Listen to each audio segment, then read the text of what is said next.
In ages past, I, Odin the All-Father, united the worlds. Upon defeating my enemies to come, I cast them into the tenth world, Valheim, and severed it from Yggdrasil, the world tree, letting their prison drift untethered, unanchored within Gnungagap. For centuries Valheim slumbered apprehensively. Glacial ages passed, and kingdoms rose and fell at the sights of gods. Only now have I heard whispers that my enemies upon Valheim are once again growing in strength. And so my eyes were set to Midgard, as my Valkyries scour the battlefields for the greatest of warriors.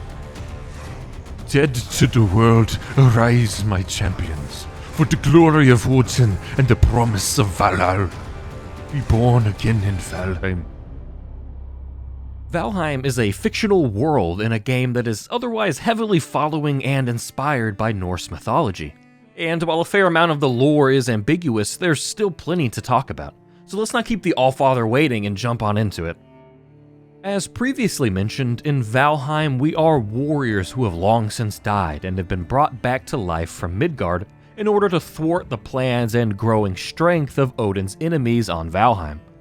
The strongest of these enemies are known as the Forsaken, each of them reigning over their own biomes upon Valheim's surface. The Allfather's warriors are tasked with defeating the Forsaken and offering their heads as sacrifice to the gods. To destroy each of the Forsaken is to ascend into Valhalla. Now, we'll go over each of the Forsaken, their biomes, and lore in this video, but since this game is in early access, there are still Forsaken that haven't appeared in the game yet. But that's alright, I guess that just means there's more lore videos that will need to be made. Reigning over the meadows is the great stag Eikthyr, who is likely meant to represent the stag Eggthnir from Norse mythology, who stands upon Odin's halls eating leaves from Yggdrasil, and whose horns drip the water which would make all rivers. But what could such a majestic beast do to earn the Allfather's ire? Upon chaining Eikthyr's head onto the sacrificial stone, the stag speaks to us and says, "Tell Odin that he may have broken this form, but the wilderness will never submit to his rules." It's easy to determine the what in Eikthyrs leading the wilderness in rebellion to Odin, but unfortunately the why is still shrouded in mystery. Skulking within the Black Forest are the soulless Grey Dwarves. It is said that when the soul of a murderer or great sinner rots beneath the dirt, that it makes a hollow cyst in the earth, and all manner of rock, wood, and moss are drawn to it.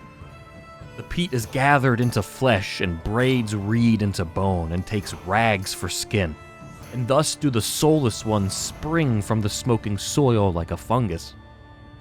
You would be wise to fear the Grey Dwarfs and the woods they protect, and wiser still to fear their creator, the Forsaken of the forest, the Old One. Ravens whisper that in ages long past, the Elder was a shoot of the great tree Yggdrasil itself, a force and symbol of wisdom in a time when man and tree were kin. But that time was destined to end, and now he scorns the axe and sets himself against the works of the gods. And so the Allfather banished him to Valheim, but his roots are still deep. So deep that some believe the Elder and his origins of Yggdrasil are the only reason Valheim has survived being severed from its boughs. The walking dead, the pestilence in the air, the poisoned water, bone, and sin, the swamps are all but welcoming. But these plagued lands were not always as they are. They were initially the first lands to be settled on Valheim. While Odin's gaze was elsewhere, many creatures and men alike found their way through the cracks into this forgotten world. Kingdoms have risen and fallen on these tracts of land, now buried deep beneath the swamp. It is said that to tread the swamp is to tread a grave with every step. None were as prominent to the realm as the Draugr, or at least who they were before, a once proud and noble people, inhabiting Valheim before it was severed from the World Tree. Their great towers grappled with the clouds and delved deep within the earth seeking its precious metals. Their pride, however, would become their undoing, for they challenged the very gods themselves. It is said that Odin leveled their great cities, and that Loki consumed their minds with a mighty fire. The mighty Thor tore their towers from the sky, and Freya sowed their crops with her salt tears. And so they and their city sank and sank deep into the earth, until the muck and the mire concealed all but a trace of their great empire. But their pride was not lost with their homes, or even their lives, and so they will not surrender even their bodies until they are naught but dust, and that dust is long gone. These unholy Draugr, clad in their ancient armor, rule the swamps that were once their home. But the most unholy of beings dwelling within these swamps is the Forsaken Bone Mass. A writhing amalgamation of oozing pestilence and bone and sin that the swamp hoards within its borders. 1,000 bones without meat, waiting to drag you to your doom. To chain the head of this Forsaken, however, is actually quite the mercy.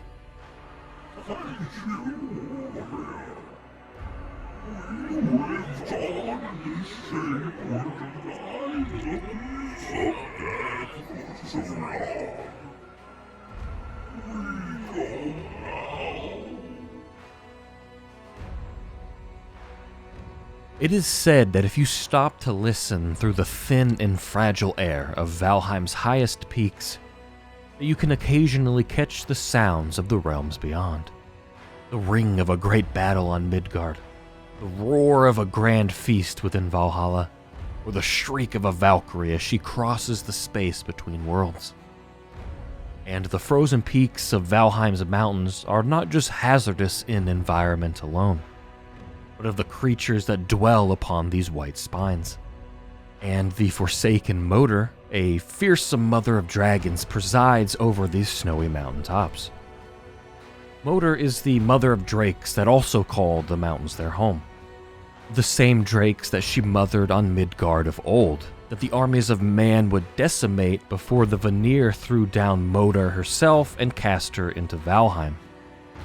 But these frost worms are one of the most ancient of creatures, said to be sprung from the flesh of Ymir, the ancestor of all Jotun, and though worn and defeated, these mighty drakes are still fierce and noble creatures, and the beats of their wings still echo across the peaks.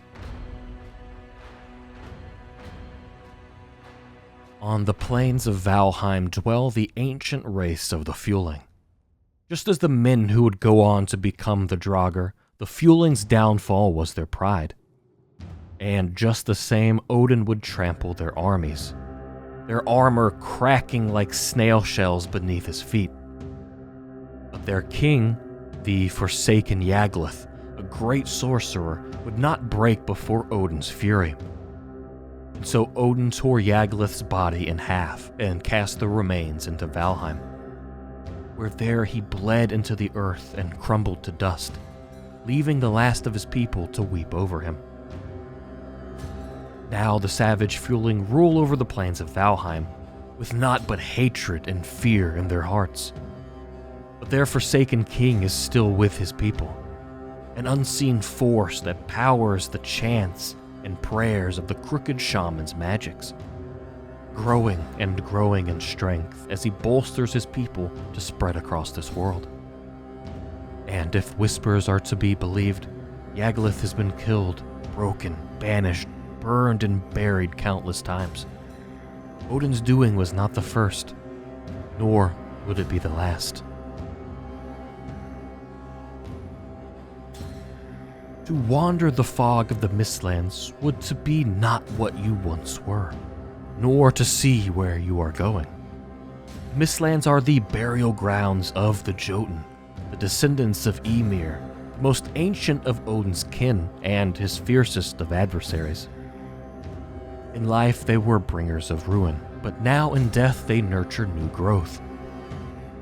But the Mistlands are also home to the Verger, or dwarves, descendants of the great smiths of old and delvers of the deep. It's here in the Mistlands that they mine the bones of the Jotun and distill its eider. the stuff of magic. But the Verger uncovered an evil as they mined these lands. Broods upon broods of ravaging, aggressive, insect-like creatures known as Seekers. And in an infested citadel, they found the Seeker's Forsaken Queen, perhaps the most vile of Forsaken to be cast into Valheim. And the only Forsaken whose altar does not bear a runestone inscribed with the information intended to aid us in our coming fight, scribed by another of Odin's warriors fighting for Valhalla. We instead find a stone carved with the mysterious blue text of the Verger, which reads, "We sealed the door and scattered the key. Leave her be."